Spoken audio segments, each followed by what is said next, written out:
Monsieur le Président, chers collègues, étonnante période que celle qui précède les présidentielles. Comme beaucoup de nos concitoyens, nous assistons désabusés à un savant matraquage médiatique. D'émissions dites d'expression politique en sondage alambiqué, tout semble bouclé. L'électeur n'a plus rien à faire, le prêt-à-penser lui est offert sur un plateau. La scène médiatique est saturée jusqu'à l'écœurement par les deux repoussoirs de l'extrême droite et de la droite extrême, et le tandem Zemmour-Le Pen d'entamer sa valse lugubre. Tout cela serait juste pitoyable si cette omniprésence n'était aussi celle d'une violente idéologie de régression sociale, d'une tentative de fracasser le pacte républicain. La droite classique tente maladroitement de refaire surface, de reconquérir son électorat, mais plutôt que d'affirmer avec force ses valeurs républicaines, elle renonce à son fond idéologique, se laisse gagner mollement par une porosité grandissante. Et cette porosité sera d'ailleurs illustrée aujourd'hui dans notre hémicycle. Nous aurons bien 22 signatures de droite et d'extrême droite, unies selon la volonté de Mme Le Callennec et de M. Penel, qui n'ont pas hésité à se dire oui dès le premier dossier, oui à la première session. Un mariage peut-être un peu précipité. Et dans ce contexte de funeste rapprochement, c'est là que Macron fait sa rentrée des classes. Depuis septembre, de façon tonitruante, une annonce n'attend pas l'autre. 1er septembre, Marseille en grand qui se chiffre en milliards d'euros. 7 septembre, 350 millions d'euros pour le cœur de ville. Puis 600 millions d'euros le 10 septembre. 16 septembre, à nouveau 600 millions d'euros, 15 millions d'euros, le remboursement des psys, pourboires, etc.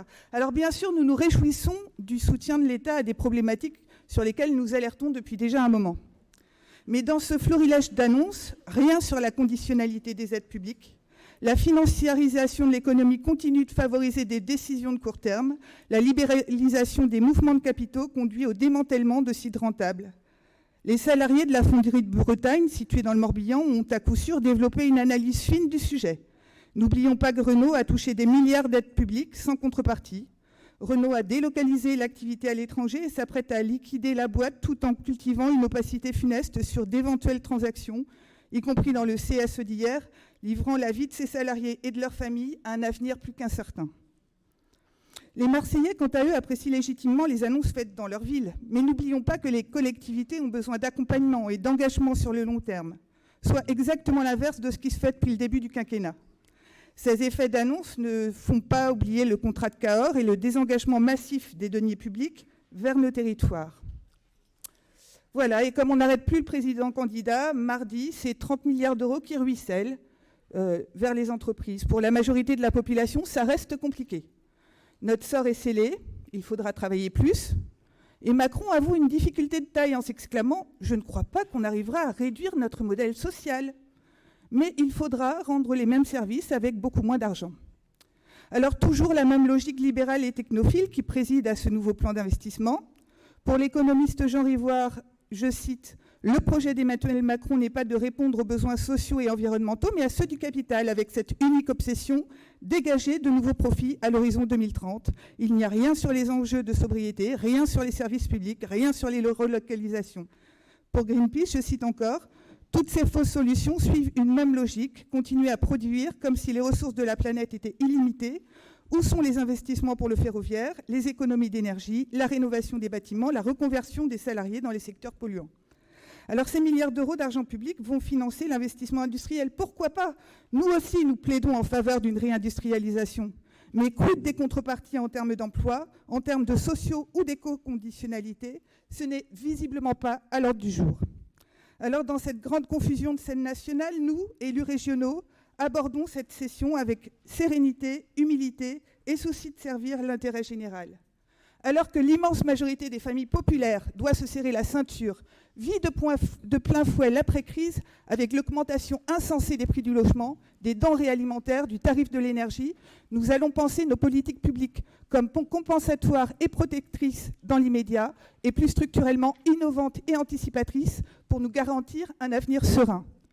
Nous nous inscrivons en cela dans la continuité de nos prédécesseurs qui, depuis 2004, ont su mettre en œuvre de grandes ambitions publiques.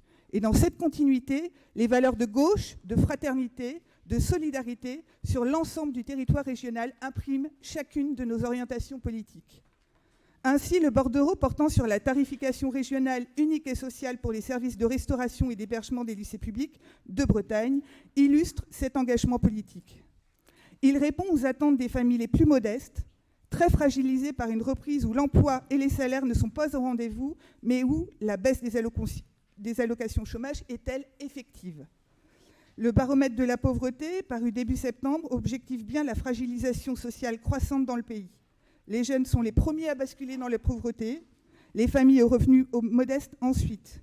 L'étude le montre, 30% des personnes interrogées éprouvent des difficultés à réaliser leurs 3 repas sains par jour. 40% des familles ont du mal à faire face aux dépenses liées aux enfants. Alors cette mesure est exemplaire et se trouve au cœur de nos préoccupations. Celle d'une justice sociale qui promeut un enseignement pour toutes et tous, qui rappelle notre attachement au bien commun de l'école gratuite, laïque, ouverte à tous. Nous savons depuis longtemps que l'écoute des élèves n'est pas la même selon qu'ils ont le ventre vide ou plein. Sur l'aspect sanitaire aussi, la mesure a vocation à engager l'aspect qualitatif par l'éducation des jeunes au bien manger, mais également par l'installation de jeunes producteurs aux pratiques agricoles vertueuses. Le Conseil régional de Bretagne affirme ici sa volonté de justice environnementale avec constance et pugnacité. Comme elle soutient l'installation d'agriculteurs, et je tiens à rappeler les états généraux de l'installation et de la transition agricole de Bretagne qui auront lieu lundi à Lorient, elle soutient les reconversions en bio, favorise le désherbage mécanique, réduit l'utilisation des pesticides. Mardi est paru le rapport européen sur la mise en œuvre de la directive nitrate, un rapport sévère, alarmant. Il nous indique que la qualité des eaux s'est améliorée, mais trop lentement depuis 2012. Et là, je cite encore, « Les fruits mûrs sont déjà cueillis et des mesures plus ambitieuses sont maintenant nécessaires pour améliorer cette tendance positive. » Fin de citation. La France est classée dans les États où la pollution n'est pas suffisamment prise en considération et appelle à des changements radicaux des mesures en place. Parallèlement, l'Europe vient de lancer de façon tout à fait incompréhensible un plan de financement pour l'achat de bus d'épandage de produits phytosanitaires. Cherchez l'erreur. Plutôt qu'aider aux investissements sur les pulvérisateurs, il faut donner des moyens aux paysans et aux paysannes d'assurer une transition agroécologique des systèmes de production. Et c'est le sens de notre action. Monsieur le Président, mes chers collègues, sur tous ces sujets, les élus du groupe communiste et progressiste seront au travail avec vous au quotidien, avec cohérence, pour faire de la Bretagne un territoire toujours plus juste et plus solidaire. Je vous remercie. Merci beaucoup. Pour les collègues de la Majo, c'est sur vos budgets futurs que je mettrai les amendes. Ceux de la Minot, je ne peux pas. Mais merci beaucoup pour l'effort sur la fin. Merci beaucoup. La parole à Isabelle Le Callennec pour 15 minutes.